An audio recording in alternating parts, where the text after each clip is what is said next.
Hoje no programa estaremos com o Dr. Luciano Strello, delegado representante do Conselho Regional de Medicina na região, que falará sobre a sua especialidade médica e também sobre a situação da importação de médicos para o Brasil. Situação essa esclarecedora para os médicos e também para os telespectadores, os usuários da medicina, das consultas, que precisam de atendimentos bons e confortáveis, de atendimentos confiáveis dos médicos que vão dar a eles esse serviço. Também estaremos apresentando o espiritualista Robson com suas consultas e orientações. E por último, estaremos com a banda Conexão Y novamente, a pedido dos telespectadores que gostaram bastante da apresentação deles, principalmente o público jovem. Queremos também enfatizar as bandas ou qualquer conjunto e dupla, sertaneja, caipira que queiram se apresentar, que divulgar o seu trabalho, o seu nome aqui na TV NH, no programa Me Ligue, que se precisar, se quiserem, liguem e a gente estará com eles para divulgar o seu trabalho. Estaremos também com vocês para apresentar novas atrações e outras programações com apoio principalmente da Unimed, cooperativa em saúde que dá a vocês, a todos, uma boa saúde. Vamos ao programa. Estamos hoje no consultório do Dr. Luciano Strello e, como médico cirurgião vascular, formado há 22 anos na Faculdade de Caxias do Sul, e com especialidade em Porto Alegre, na Santa Casa, trabalha em Novo Hamburgo, tem outros... Ivoti também. E vamos falar um pouquinho sobre a especialidade dele. Doutor Luciano, o senhor fez outros cursos além dessa especialidade tão rara e tão importante hoje em dia? Sim, eu fiz toda a minha formação então em Caxias do Sul, dentro da Universidade de Caxias do Sul, e uma vez formado vim para Porto Alegre, onde fiz cirurgia geral, e depois fui fazer cirurgia vascular, então na Santa Casa Misericórdia de Porto Alegre. No período da residência eu passei essa fase toda dentro da Santa Casa, e depois recebi oportunidade em Madrid com o professor Jiménez Cossil, que é um professor da especialidade em Madrid, no qual me agraciou com um Fowler lá de 30 dias, né? E depois também passei pela Universidade de Utah, em Utah, também mais um período de 30 dias, onde a gente fica observando os trabalhos, observando as técnicas, né? E isso tudo na área da doença arterial, né? Porque a cirurgia vascular no Brasil, ela trata de todas as doenças circulatórias, tanto a parte arterial, como venosa, como linfática. Em alguns países, tanto da Europa, como também da América do Norte, a cirurgia vascular trata quase que exclusivamente da doença arterial. E então eu tive essas oportunidades lá e desempenho aqui em Novo Hamburgo todos os procedimentos dentro da minha especialidade, aqui no Hospital Regina, sem nenhum problema. A gente tem um serviço bem montado que funciona muito bem. Atende em outras cidades também aqui do Rio Grande do Sul? Sim, eu atendo em Ivoti, o consultório, realizo algumas cirurgias em Ivoti, mas aí mais do ponto de vista das varizes, né, dentro do hospital de Ivoti, Hospital São José, e Novo Hamburgo. A demanda da região supre completamente qualquer tipo de necessidade de se ausentar daqui para trabalhar, né, apesar de todos os convites para voltar a Santa Casa, e até como uma questão seria até de gratidão, mas infelizmente não consigo fazer isso. Fico restrito a Novo Hamburgo para os procedimentos arteriais, porque a gente não tem tempo, não dispõe de tempo de consultório e de datas de bloco cirúrgico para poder, né, prestar mais esse atendimento fora de Novo Hamburgo. O Novo Hamburgo está bem servido de médicos, né, com essa especialidade, né, muito importante e rara, né, uma especialista internacional. E nós temos em Novo Hamburgo. Então, isso é uma coisa que credencia Novo Hamburgo aos melhores serviços do Estado e até do Brasil. Né? Com certeza. Mas a sua especialidade, ela, para chegar a ser um cirurgião vascular, quanto tempo, o que precisa para isso, doutor? Você tem que fazer obrigatoriamente 2 anos de cirurgia geral, com a opção de fazer um terceiro ano ou não há uma necessidade, seria uma opção própria do médico, e obrigatoriamente depois mais 2 anos de angiologia e cirurgia vascular, porque em se tratando de doenças arteriais intraabdominais, a aorta, vasos ilíacos e até o segmento tóraco-abdominal, fatalmente vamos ter que abordar o abdômen, e então a técnica cirúrgica da cirurgia geral é indispensável para isso. Né? E é uma especialidade linda, uma especialidade, vamos dizer assim, difícil, de muita responsabilidade, porque o nosso organismo depende dos vasos, literalmente, para não envelhecer, ou se para envelhecer com qualidade, nós temos que ter bons vasos arteriais. Né? Não que as outras especialidades não sejam, pelo amor de Deus, todo mundo tem o seu espaço. É uma parte realmente trabalhosa da medicina, e por isso a pouca incidência de colegas que fazem essa especialidade. É a nutrição do corpo, né, que dá vida ao corpo, né, o sangue. Né? Então isso é importante as pessoas saberem, que está lidando com a circulação, a nutrição, né, o bem-estar do organismo. Né? Mas quais são os problemas que o senhor mais lida, doutor Luciano? Bom, dá para nós dividirmos a especialidade bem clássica em 2 áreas, a área venosa e a área arterial. Felizmente a área venosa, que é uma área que traz menos riscos, né, ainda é o dominante no consultório.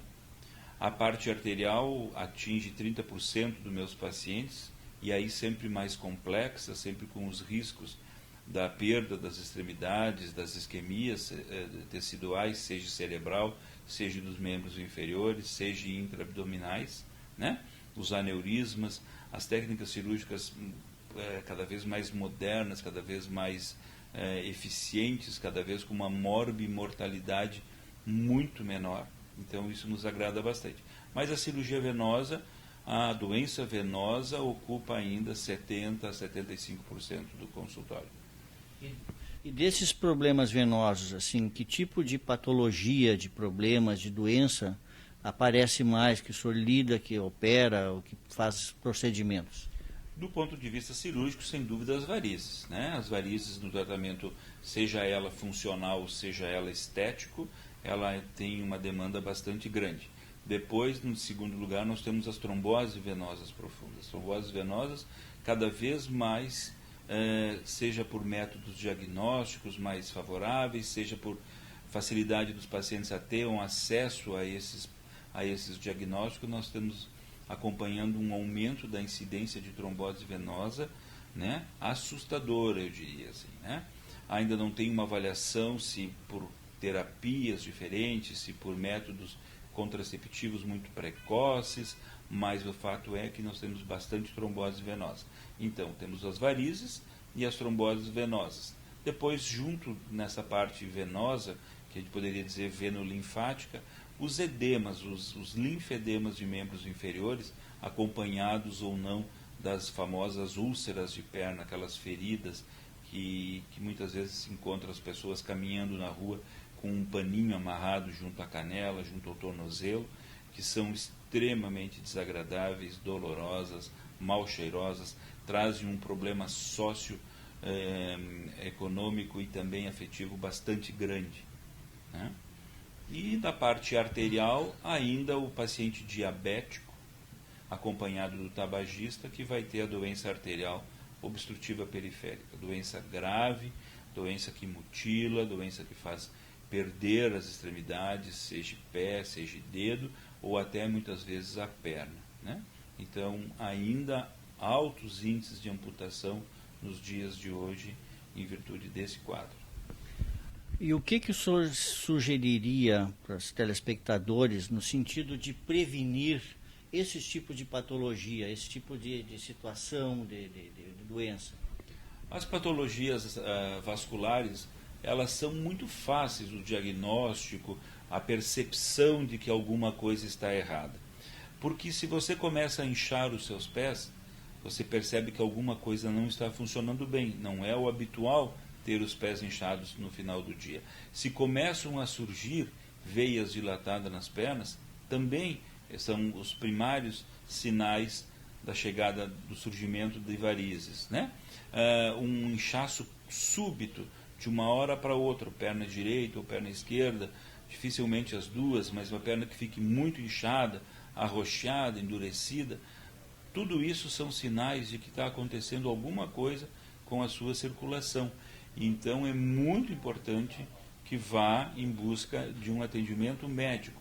Não necessariamente no primeiro instante um vascular, pode-se ir à unidade de saúde, pode-se ir ao clínico geral, e então a partir daí começa-se uma investigação.